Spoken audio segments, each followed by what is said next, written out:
Hello नमस्कार, कसे आहात तुम्ही सगळे? आय होप तुम्ही चांगले असणार. हा व्हिडिओ फक्त तुमच्यासाठी बनवते मी, म्हणजे हा व्हिडिओ अशा लोकांसाठी बनवला आहे मी की ते काही लोक बायकांना म्हणतात की दिवसभर तू घरामध्ये असतेस, तुला काय कामं असतात.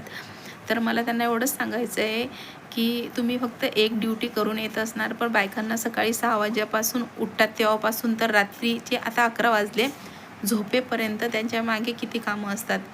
म्हणजे सकाळपासून मी उठलेली आहे, सकाळपासून माझे सगळे कामं आता संपलेले आहे आणि आता मुलांची एक्झाम सुरू आहे.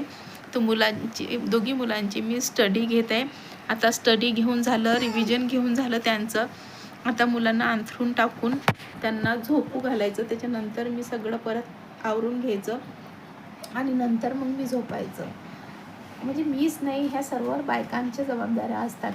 तर विचार करा, माणसं एकच शिफ्ट करून ड्युटीवरून घरी रेस्ट करणार. अरे घरातले कामं तर दिवसभर आम्ही बायका करतोच, मान्य करतो, पण त्या घरातल्या कामांपेक्षा पण आपले जे नवरांनी हे जन्माला घातलेले हे जे जनावरं असतात एक प्रकारचे, यांना हँडल करून आपला माइंड पूर्ण डिस्टर्ब होऊन जातो. डिस्टर्ब म्हणजे अर्धा पण राहत नाही. बघा हे बघा, म्हणून म्हटलं प्लीज जेही लोक त्यांच्या बायकांना म्हणत असणार की तू दिवसभर घरामध्ये बसून काय करते, तर त्यांनी असं काहीच म्हणू नका. कारण की दिवसभर बसून बाई कामी नसते, तिचं शरीर काम करून थकतं आणि डोकं ह्या मुलांना सांभाळून थकतं. Please please